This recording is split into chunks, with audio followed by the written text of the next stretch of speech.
Biographical sketch of Edwin Herbert Cammett, first son of Stephen Gordon Cammett, who was the second son of your third great-grandparents, Samuel Shackford Cammett and Elizabeth Betsy Coombs.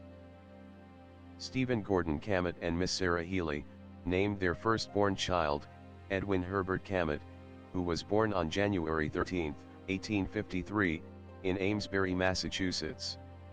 His father, Stephen, would settle his family in Exeter, New Hampshire. However, in 1870, Edwin was attending high school in Amesbury, Massachusetts, and during these times would live with his grandparents, Samuel and Betsy Cammett, in Amesbury. Also living at home was their 10-year-old granddaughter, Etta, who was the orphan daughter of their son, Private Daniel Cammett, and his wife Catherine, who were then deceased, and their 25-year-old daughter, Martha Mattie Cammett. They were both Edwin's cousins. At this time their grandparents were in their 60s and Samuel was in farming. After high school, Edwin worked in farming. At 20, he married 18-year-old Mary C. Hobson on July 28, 1873, in Exeter, New Hampshire. She was the daughter of George and Sarah Hobson. It was the first marriage for both. Mary gave birth to their first child and named her Alice M. Cammett, born on July 2, 1875. While pregnant, Mary became weak and sickly but delivered her daughter, but shortly after her birth the baby became sick and passed away from convulsions on September 2, 1875. She was only 2 months old. The next month, on October 29, 1875, her mother Mary died of consumption at the age of 19. Their passings were recorded in the death records for Amesbury on the same page, Alice on line number 14 at the top of the page and Mary on line number 30 at the bottom of the page. Edwin's efforts to start his family was short-lived. He would continue his life as a widowed farmer at the age of 22. About 6 years later he meets a widow named Eliza M. Carson Vickery and her 4-year-old son, Frank Dunn Vickery. He would marry Eliza in Waltham, Massachusetts in 1881. Then in the 1900 census dated June 1, Edwin and Eliza are living at 15 Prospect Avenue in Exeter, New Hampshire with his stepson Frank and his new wife Rachel. Also living there was Rachel's father, James Buckley, whose wife was Fanny Frances Buckley, who passed away in 1893 at the age of 47. Rachel was their fifth and last child born to them. James was incorrectly listed as Edwin's son-in-law. He was actually Edwin's father-in-law. James was born in England in 1843.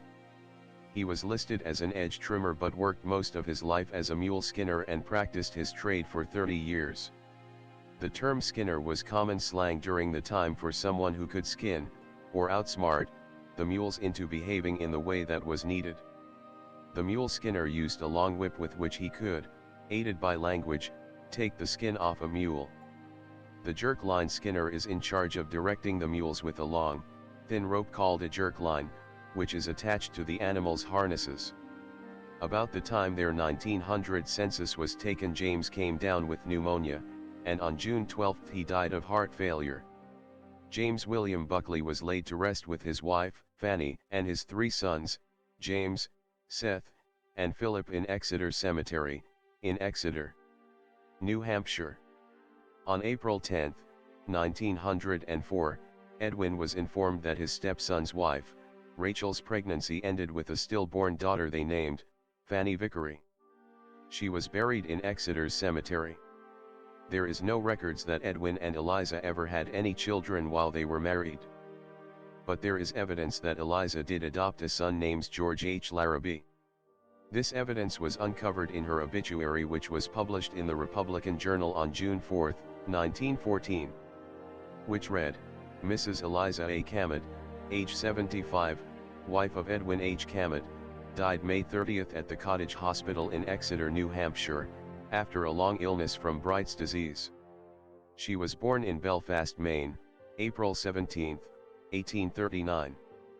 The daughter of Thomas J. and Hannah B. Rosses Carson, and went to Exeter from Waltham, Massachusetts 33 years ago. She was a member of the Advent Church, which she joined by letter from the Round Top Congregational Church of Providence. She leaves a son by a former marriage, Frank D. Vickery of Exeter, an adopted son and a brother and 2 sisters. So from her obituary there was no mention of any Cammett children. Edwin, at the age of 61, has been twice married and widowed and raised other people's children but hasn't felt the joy of having his own. But he wasn't going to give up just yet. The records tell us that Edwin, now 63 years old, was having an affair with a 28-year-old married woman named Annie Berry. Because hidden deeply within all the records we find that Edwin and Annie were working at Phillips Exeter Academy located in Exeter, New Hampshire. Established in 1781, today it is America's 6th oldest boarding school. It educates roughly 1,100 boarding and day students, in grades 9 to 12, as well as postgraduate students. Annie gave birth to her daughter, Edna Cammett, on April 21, 1919, in Exeter, New Hampshire. She named Edwin Herbert Cammett as the father. Annie was divorcing Thomas F. Berry, whom she had married in 1916. Their divorce was finalized on June 30, 2 months after Edna's birth. Edwin would marry for the 3rd time, Annie Hacking Berry, on December 23, 1919. He incorrectly stated it was his 2nd marriage in the records. I guess Edwin must have had an interesting year. Edwin was thrilled to become a father, but he also became a stepfather to Annie's 1-year-old son, Albert Thomas Berry, born in 1918. There is no proof that Albert is Edwin's biological son, only documents from the 1930 and 1940 United States Census records listing them as father and son. Edwin and Annie married in 1919, so Albert is likely his stepson. There must have been a lot of turmoil and uncertainty between Edwin and Annie because we should have seen the family together in their 1920 census, but we did not. In fact, we find Annie separated from the family as a married woman, who was a boarder with a woman named Gertrude Cleveland, who was as a matron, employed at the Phillips Exeter Academy and living on Maple Street. Annie was listed as a waitress working at the same academy and her children were not listed. As it turns out, Samuel S. Cammett's family, who was Edwin's brother, was living next door to Cleveland's. The significance of that fact was, Annie's children were not staying with Samuel's family. Also for that same census year, Edwin was listed as a married man, a lodger, age 71, and living with widow woman named Lucy A. Kelly, who was also a matron of Phillips Exeter Academy where Edwin was also employed as a laborer. And again, the children were not listed with Edwin at this residence. Annie's father, Albert Hacking, had died in 1896, leaving her mother, Alice, a widow with 2 grown sons and a married daughter and granddaughter, of which Annie's children were not among them. Their children's whereabouts at this time remained a mystery.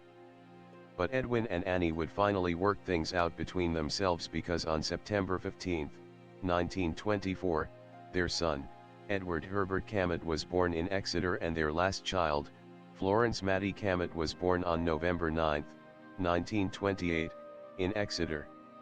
We finally see the family intact in their 1930 census. In that census we find Edwin using Edward as his first name. There was no record of an occupation. They were renting their home at 13 Bow Street, paying $12 a month rent, which is equal to $192 today. They did not own a radio, and he was 80 years old at the time. Annie was listed as wife, age 29 years old, then Albert, age 13, then Edna, age 10, then Edwin, age 5, and finally, Florence, age 1 year and 6 months old. Our ancestors' records only give a snapshot into their lives at any given time. We see Edwin now in his 80s trying to be a father to very young children, but the next 6 years would undoubtedly take its toll on this fragile old man.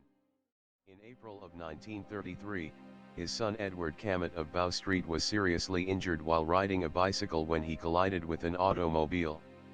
Cammett was riding on the same bicycle with another boy, who was not injured. He sustained a bad cut on the forehead requiring 9 stitches, and his eye was injured. The newspaper's report on this accident also explained that his son is living with his aunt, Mrs. Elizabeth Towell, on Bow Street, the same street where Edwin and his family were living. Could it be that Edwin is separated from the family once again? Cammett decided to take civil action against the driver of the car. The jury, in Superior Court in Rockingham County, New Hampshire, deliberated for 3 hours and reached a verdict in favor of the driver. The lawsuit was filed by Edwin on behalf of his son. The defendant was Charles J. Haley. Edwin Herbert Cammett, at the age of 86, passed away. His obituary appeared in the Portsmouth Herald newspaper on the 28th of April 1939, on page 2. The obituary was a very simple one, but for me, it told me so much about his family, especially what it did not say. What follows is what was printed in his obituary. Edwin H. Cammett died Thursday. He was born in Amesbury January 13, 1853, a son of Stephen and Sarah Healy Cammett, but had lived here many years. He is survived by 3 brothers, Samuel, George, and Fred Cammett, and a sister in Waltham.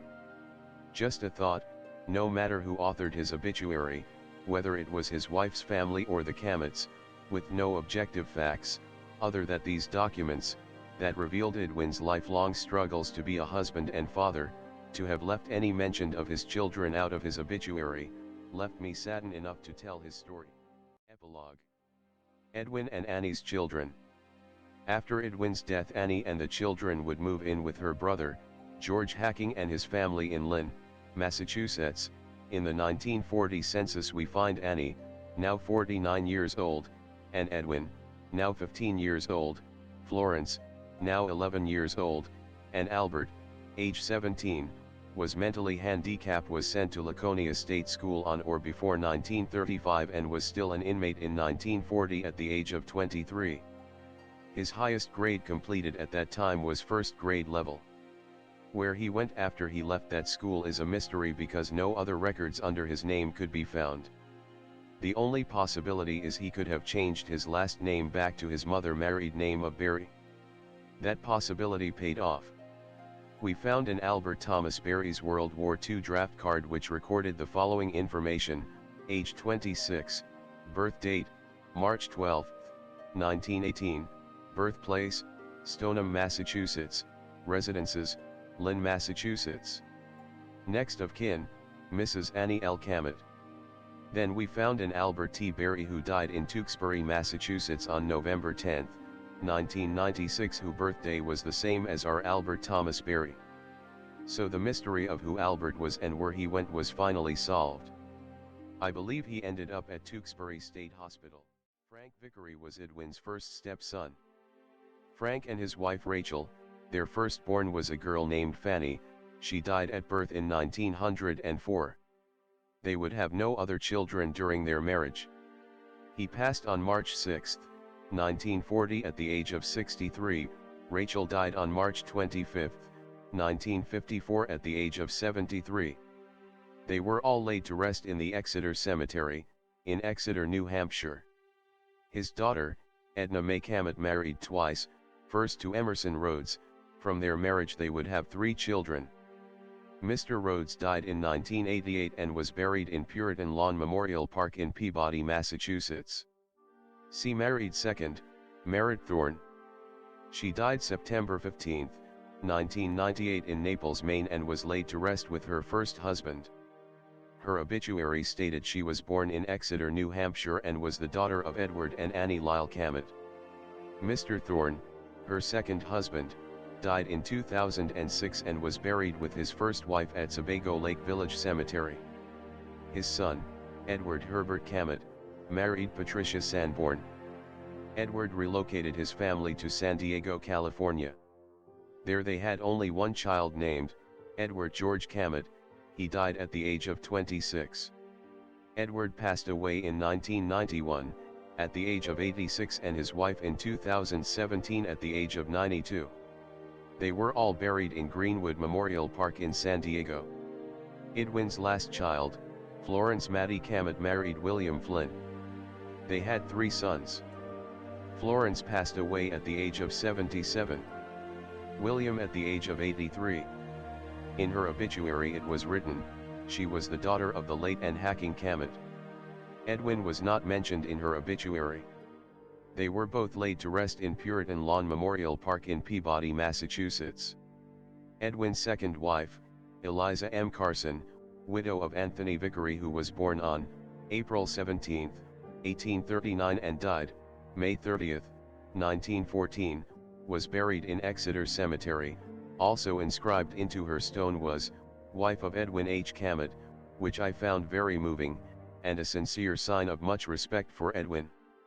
Annie Cammett, his third wife, was a patient at Silver May Convalescent Home in Lynn, Mass. What her condition was, or length of stay, is not known. What we do know is that she was laid to rest in Puritan Lawn Memorial Park in Peabody, Mass. She died on January 21, 1957. She was 66 years old. Final notes. The final resting place for Edwin, were never disclosed in any of his public records, but it is more probably, than not, that he was buried somewhere within the Exeter Cemetery. This concludes Edwin Herbert Cammett's life story. His legacy presented here is based only on public records. All inferences and interpretation are based on these records and my interpretation of them. Anyone who would like to contribute, make comments or object to any of the information presented, please let me know in the comments section below.